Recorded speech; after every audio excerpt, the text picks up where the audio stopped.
Welcome, and thank you for tuning in to the Captain Podcast. Today, we're discussing a highly debated topic in aviation, single pilot operations. How close are we to seeing this become a reality in commercial airline aviation? Who's pushing for it? And what impact will it have on pilot careers?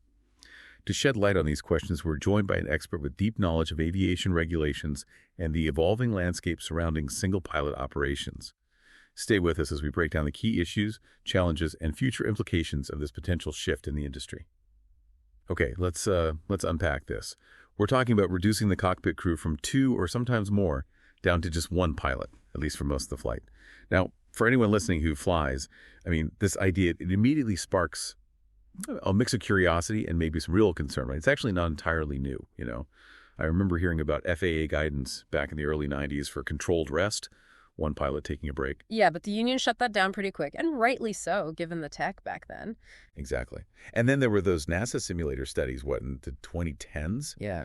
They showed pretty clearly, I thought, increased workload, more errors for solo pilots. Definitely. The data wasn't encouraging for single pilot scenarios. But this modern push, it really seems to have gathered steam around, 2017, when Airbus and Dassault went to EASA. That was a key moment, yes. Put it formally on the table, and it's really accelerated the discussion since about 2021, 2022. So it makes you wonder, if single pilot ops, or SPO as people call it, if that becomes the standard, how many airline pilot jobs are we actually talking about globally, over the next couple of decades? And what's the real motivation here? Is it genuinely about fixing a pilot shortage, or is it, more about the bottom line, cutting costs, or just inevitable automation? Those are the core questions, aren't they? Yeah, and where do the big regulators, EASA, the FAA, where do they really stand? Are they sort of quietly paving the way, or are they putting the brakes on? Has any commercial plane actually flown like this, even in a test? You hear rumors, but... We'll get into that. There have been tests, yes. And crucially, how could this change your career path? Could it shrink that FO to captain pipeline? Maybe even change the whole upgrade process. Career impact is a huge concern. Plus the big one, the elephant in the room. Yeah. What if that single pilot, God forbid, becomes incapacitated mid-flight? What's the backup? What prevents a total disaster?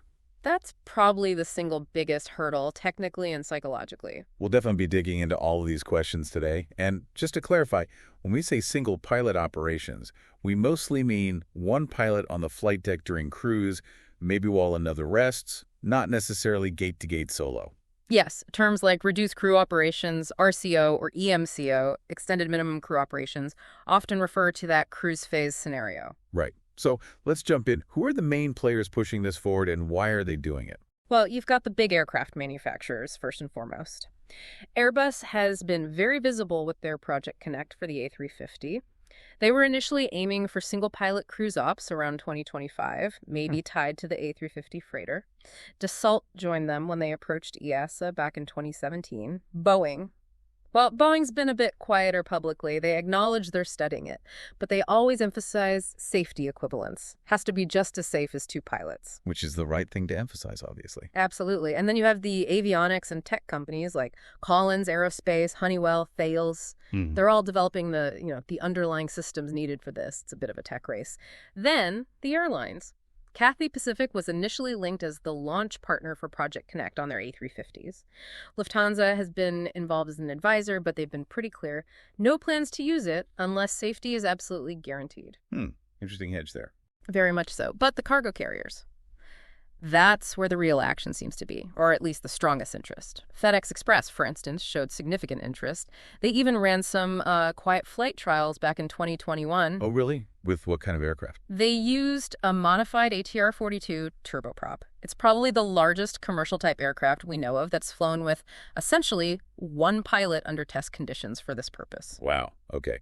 So cargo is seen as the proving ground. It looks that way. Night operations, long routes, fatigue challenges, no passengers, and, let's be frank, a strong focus on reducing labor costs over the long haul. Makes sense they'd be early adopters. So it definitely sounds like, while they might say pilot shortage mitigation or operational efficiency, the elephant in the room is really the money, the cost savings. Is that a fair assessment? I think it's very fair. Look, the stated reasons like addressing pilot shortages, the baby boomer retirements, the post-COVID training pipeline issues, they have some validity. And For ultra long-haul flights needing fewer total pilots, say dropping from 4 down to maybe 3 or even 2 for the whole trip, that is an efficiency gain. Airbus's chief test pilot talks about how tech advancements make it feasible. Sure. But from the pilot perspective, you look at it, and the primary driver really seems to be cost savings. Pilot salaries are a major operating expense for airlines. UBS estimated back in 2017 it could save the industry something like $31 billion annually. $31 billion, that's a number. It's a huge number. So it really begs the question, right? Is this push truly about safety and efficiency first, or is it fundamentally about the bottom line? I heard one airline insider just call it a cost-cutting approach, plain and simple. And pilots probably worry about the slippery slope too, like first one pilot during cruise then? Exactly. The fear is this leads eventually to fully autonomous flights, maybe remote pilots decades from now. So yeah, it's a mix of tech optimism, definitely, but those economic drivers are undeniably strong. Okay, so powerful financial incentives. But aviation doesn't run on wishes, it runs on regulations. Where do the big watchdogs, EASA in Europe and the FAA here in the US, actually stand on this? Are they on board? Well, on board is probably too strong. Let's start with EASA. Initially, maybe 2021, they seemed relatively open. They had expert groups, commission research, even had an original target, maybe 2025 to 2027, for allowing limited single-pilot crews. The thinking was, cruise is often low workload. Maybe it's okay for one pilot to rest if the right safeguards are in place. Made some sense on paper, I guess. But their tone shifted, definitely became more conservative through 2023, 2024, and then in mid-2025, ESA effectively hit the brakes. They came out saying modern cockpits just aren't smart enough to act as pilots yet. Wow, okay, so a pause. Pretty much a pause on active SPO rulemaking. It's now folded into broader research on smart cockpits. Okay. The message now is basically, show us the technology can genuinely match the safety of 2 humans, then we'll talk. No changes before 2027, at the absolute earliest, more likely 2029, 2030, if ever, and only if safety is proving equal or better. And the FAA. Here in the States, more enthusiastic. Quite the opposite. The FAA has been more skeptical from the get-go. U.S. regs are pretty clear, 2 pilots required. They even forbid that controlled rest idea unless there's a 3rd pilot on board, ensuring 2 are always available. Right, I remember that. And those NASAFA studies we mentioned earlier, they flagged increased error rates. So there's no active rulemaking for SPO on the FAA's agenda right now. Officials keep repeating that safety can't be compromised. Someone mentioned a scenario where a single pilot is incapacitated and the autopilot disconnects. Suddenly, the airplane isn't being flown at all. Yeah, that's terrifying. Plus, you've got strong pushback here from Congress and the pilot unions, especially ALPA. They're lobbying hard to keep the 2-pilot standard. And recent pilot contracts, like at Delta and United, now explicitly forbid SPO unless it's legally mandated by regulation. So politically difficult in the U.S., too. Very. And globally. ICAO, the international body, has also been cautious. They declined to fast-track rules for EMCO back in 2022. There's a subgroup discussing it now, but that's a long way from approval. And key players like China's regulator haven't seemed keen either. So yeah, the regulatory mountain is steep. Rule changes, certifications, training, licensing procedures for every possible failure. It's massive. Okay, so no green light from regulators anytime soon. They're essentially saying the tech isn't there yet. So what is the tech? What are we talking about that could potentially replace that second set of eyes and hands? It's not just one thing. It's a whole suite of systems working together. First, you need much more advanced autopilots and flight management systems than we have today. Airbus's Project Connect, for example, includes automation designed to handle specific failures, or even initiate an emergency descent automatically if needed. Auto-land capability becomes crucial, too. They've even thought about procedures for short breaks, like how a single pilot could coordinate with ATC for a quick lavatory visit. Sounds mundane, but it has to be considered. Huh. Never thought about that aspect. Okay, what else? Second, you need what some call an electronic co-pilot.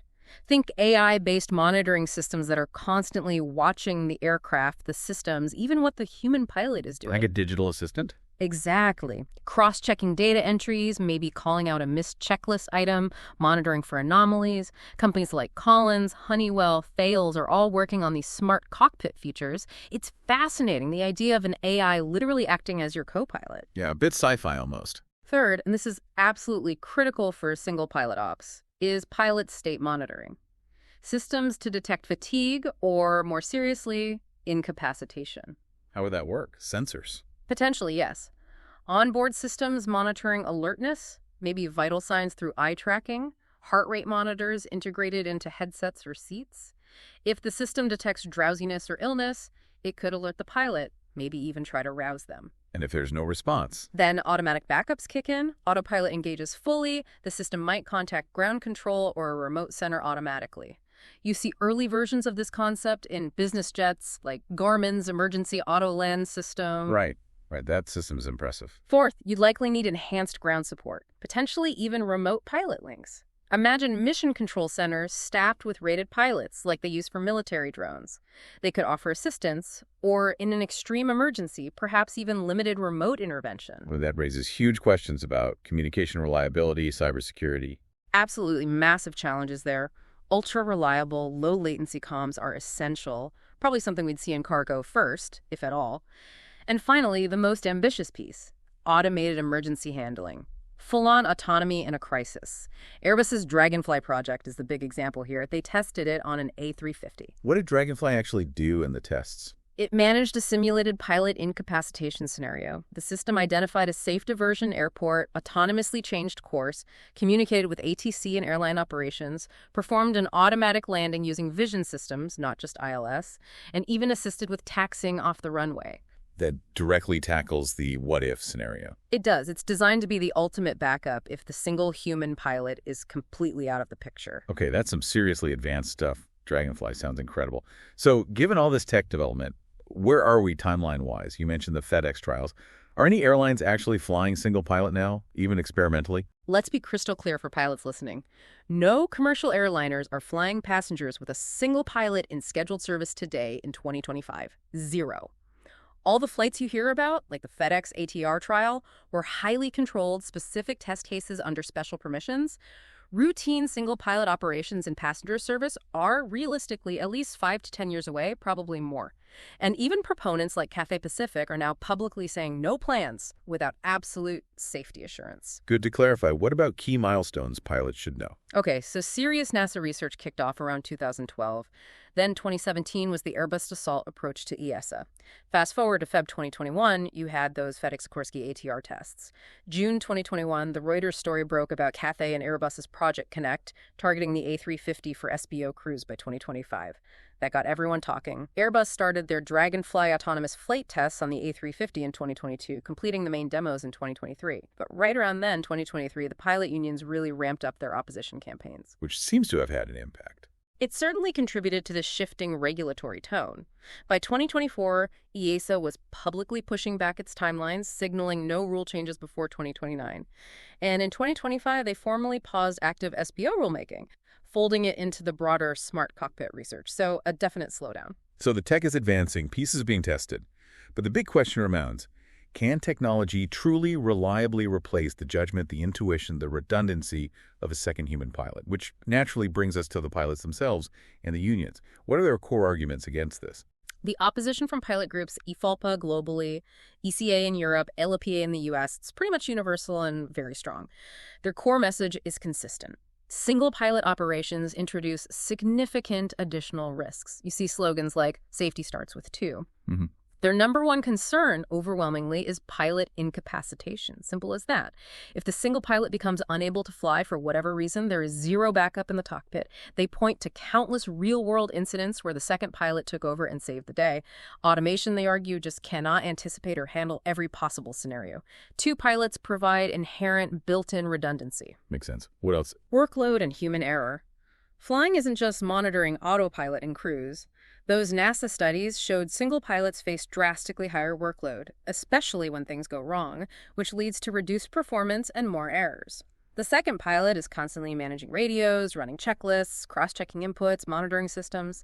Taking that away puts immense pressure on the one remaining pilot. They also worry about over-reliance on automation leading to complacency or skill degradation. Remember Air France 447. Even with multiple pilots, confusion over automation modes contributed tragically. And crew resource management, CRM. It's basically the foundation of modern flight deck safety, isn't it? Yeah. How does SPO affect that? It completely destroys it. CRM is about teamwork, communication, cross-checking, challenging assumptions. With a single pilot, you lose all of that. One person is more susceptible to cognitive biases, tunnel vision, especially under high stress. The whole four eyes, two brains approach to problem-solving vanishes. Pilots argue AI just can't replicate that human interaction and collaborative decision-making. Yeah, I can see that. There are also legal and liability fears. The lone pilot carries all the responsibility, all the blame if something goes wrong, and concerns about de-skilling the profession, maybe pushing tasks to less qualified ground personnel or relying too heavily on automation. And underlying it all is that slippery slope argument. Is this just step one towards getting rid of pilots altogether? You know the dark joke pilots tell? Oh, which one? The future cockpit will have one pilot and one dog. Okay. The pilot's job is to feed the dog. The dog's job is to bite the pilot if he touches anything. Right. Okay. It highlights the fear of being replaced by automation. Exactly. Unions are pushing back hard with public campaigns, lobbying for laws to mandate 2 pilots, and getting clauses into contracts. LLPA President Captain Jason Ambrosi put it bluntly. There is no safety argument to be made for having one pilot on duty at a time. So despite all the amazing tech like Dragonfly, the human element, fatigue, workload, the risk of incapacitation seems to be the biggest hurdle. Let's dig into those human factors risks a bit more. Yeah, the human factors are arguably the Achilles heel here. Take fatigue. Long-haul flying is tiring, even with 2 pilots sharing the load and getting rest breaks. With a single pilot responsible for extended periods, the risk of fatigue, microsleeps, reduced alertness, it's significantly higher. Those NASA studies confirmed the increased workload. And then there's sleep inertia, that groggy, disoriented feeling if you're woken suddenly from deep sleep. If a resting pilot needs to be called back quickly in an emergency, are they truly ready to perform complex tasks instantly? Plus, the sheer mental stress of knowing you're completely alone up there, that takes a toll. What about abnormal situations? Crews might be quiet, but emergencies aren't. That's the real test, isn't it? An engine failure, rapid decompression, severe weather encounter, complex system malfunction. Suddenly, one person has to fly the airplane, troubleshoot, run checklists, communicate with ATC, talk to the cabin, make critical decisions. All at once. Think about that Southwest 737 incident with the uncontained engine failure over Pennsylvania in 2018. Captain Tammy Jo Schultz and the first officer worked together brilliantly under immense pressure to get that plane down safely. It's hard to imagine one person managing all that successfully. Automation helps, yes, but it can fail, or it might not cover the specific scenario. And incapacitation. It's rare, thankfully, but it does happen. Spilled coffee causing burns, sudden illness. Exactly. Food poisoning, heart attack, stroke. It happens. In a 2-pilot crew, the other pilot takes over. It's usually survivable. In a true single-pilot operation, without immediate, flawless intervention by automation or remote systems, it could be catastrophic. That's why Airbus's Dragonfly concept, with its biometric monitoring and autonomous landing capability, is so important to the idea of SPO. It tries to address that absolute worst-case scenario by making the plane the backup pilot. But pilots are still skeptical. Deeply skeptical. What if the automation fails? What if the sensors give false readings? What if the communication links go down? Regulators are very focused on this too. ESO wants robust health monitoring. Lufthansa's internal finding that they couldn't guarantee safety for even 15 minutes with an unresponsive pilot really underscores the challenge. It's fascinating, isn't it? All this incredibly complex technology is essentially trying to replicate the inherent safety net provided by simply having a second trained human being in the cockpit. Like pilots say, we're not against automation, we're against being the automation's backup. Okay, so beyond the tech and the regs, there's the public. Would passengers actually get on a plane knowing there's only one pilot up front? And maybe more importantly for our listeners, what does all this mean for your career as a pilot? Public perception is a huge factor. Initial surveys show strong skepticism. That UBS poll in 2017 found over half of people would refuse a pilotless flight. An LPA poll found 80% agreed 2 pilots are essential for safety. There's just an ingrained trust in having 2 qualified, well-rested professionals up front. 4 eyes, 2 brains. People remember incidents, right? Absolutely. They think about the 737X issues or the Germanwings tragedy, and the idea of a single point of human failure becomes really concerning. It's psychology-perceived safety drives decisions. Removing that second pilot is a very visible change that could erode trust. So how would airlines even approach this? Carefully. Maybe stealthily. Start with cargo, build up years of safety data.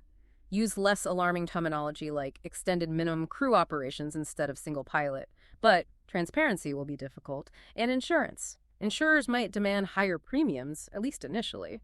One bad crash involving SPO could kill the concept for passenger flights indefinitely. Now, for pilot careers, the potential impact is obviously significant. If SPO became widespread, the most extreme estimates suggest it could cut the demand for pilots by maybe 20%, 30% over the long term. That translates to potentially tens of thousands of jobs globally. Remember those forecasts of needing 600,000 new pilots over 20 years? SPO could drastically change that equation. That would definitely slow down upgrades. For sure. Fewer captain seats means first officers wait longer for command. The FO role itself might even be redefined, or maybe parts of it handled by ground operators in some scenarios. Cadet hiring and new pilot recruitment could scale back significantly in the 2030s if this takes hold. That question, will I have a job in 15 years, will I be competing with an algorithm, becomes very real for young pilots. Could it affect different sectors differently? Probably. Regional jets might be redesigned for single pilot ops sooner. Cargo feeder operations could see it earlier. You might see a split develop between cargo and passenger career paths, with cargo pilots being the first to experience these crew changes. And think about quality of life, stress, liability. Being the sole decision maker constantly could deter some people, maybe affect retention. Compensation is a wild card: too higher pay for more responsibility, or lower pay due to reduced overall demand. And then there's the risk of de-skilling if pilots become too reliant on automation. Right, so a real double-edged sword. We have a hiring boom right now, but this major technological shift is looming on the horizon. Okay, there's a lot of noise and speculation out there. Let's try to bust a few common myths about single pilot ops. Good idea. Myth number 1. SPO is mainly being pushed because of the pilot shortage. Reality: the shortage is convenient PR, but the real drivers are long-term cost-cutting and the relentless push for automation. Airbus and Dassault went to ESHA in 2017, well before the current acute shortage really bit. Myth number 2. We're going to see fully autonomous pilotless airliners within the next 10 years. Reality: that's much, much further off, if ever, for passenger flights. Public acceptance is nowhere near ready, nor is the regulation. SPO is the controversial first step. If it faces major hurdles, pilotless planes are even less likely soon. Okay, myth 3. Myth number 3. Modern planes basically fly themselves anyway. The second pilot is just redundant. Reality: big misconception. Automation handles routine tasks well, yes, but pilots are essential for the non-routine. Complex ATC clearances, deviating around weather, diagnosing unexpected glitches, handling emergencies. It's managing the unexpected. Takeoff and landing are still very much hands-on. Two brains are always safer when things go sideways. Myth number 4. Regulators are secretly on board and will approve SPO soon. It's basically a done deal. Reality? Absolutely not. They're cautiously exploring, yes, but they are far from sold, especially the FAA. EC has clearly hit the pause button. Timelines are slipping towards 2030 or later, and it's entirely conditional on proving safety. Not a done deal by any stretch. What about the motivation? Myth 5. This is just airlines and manufacturers trying to break unions and cut costs with zero real concern for safety. Reality: it's more nuanced. Cost is definitely a primary motivator, no doubt. But there are engineers who genuinely believe the technology can eventually be made as safe or even safer. However, self-interest aside, no airline will implement this on passenger flights if it demonstrably isn't safe, purely due to the catastrophic liability and brand damage potential. The safety case has to be convincing, even if the motive is partly economic. Okay, makes sense. It's complex. So, wrapping things up, where do we stand right now, middle of 2025, and what should pilots really be keeping an eye on going forward? The current state is cautious uncertainty. The momentum has definitely slowed compared to a couple of years ago. Key things to watch: ESA's rulemaking task RMT.0739 on smart cockpits officially starts work in 2025. That's where the regulatory discussion for SPO capabilities will live for now. Don't expect draft rules before 2029, meaning no implementation before 2030, likely later, if at all. Also, keep an eye on ICO. The next big assembly could indicate shifts in the global consensus. On the tech side, watch for more demonstrations from Airbus's Dragonfly program, maybe showing more integrated autonomous features on A350s or even the A321XLR. Boeing will likely showcase advanced cockpit concepts too, maybe tied to future aircraft designs. And airline trials. Possibly. You might see carefully controlled trials, perhaps on cargo freighters with Lufthansa Cargo or Cathay, maybe FedEx again later in the 2020s.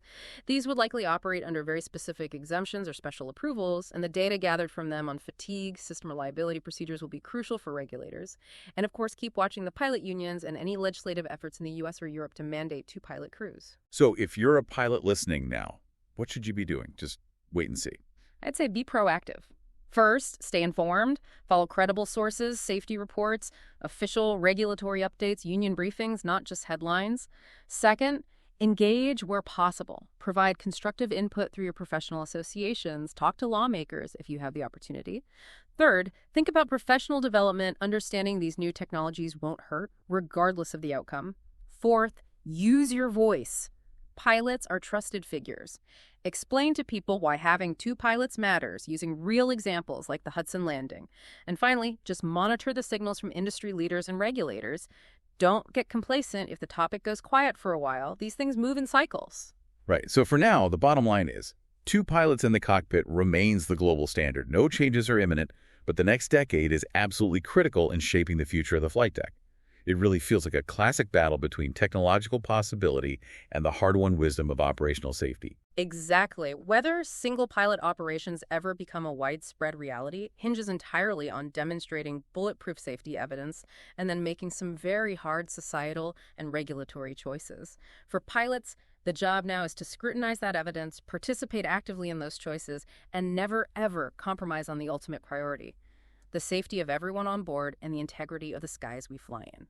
That brings us to the end of today's episode of the Captain Podcast. A big thank you to our guests for sharing their expertise on single-pilot operations and helping us understand the complexities surrounding this topic. As always, we appreciate you tuning in.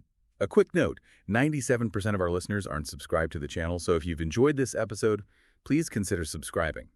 Your support really helps us continue to bring valuable content. Feel free to leave your comments or suggest any topics you'd like us to cover in future episodes. Until next time, fly safe, stay sharp, and we'll catch you on the next episode.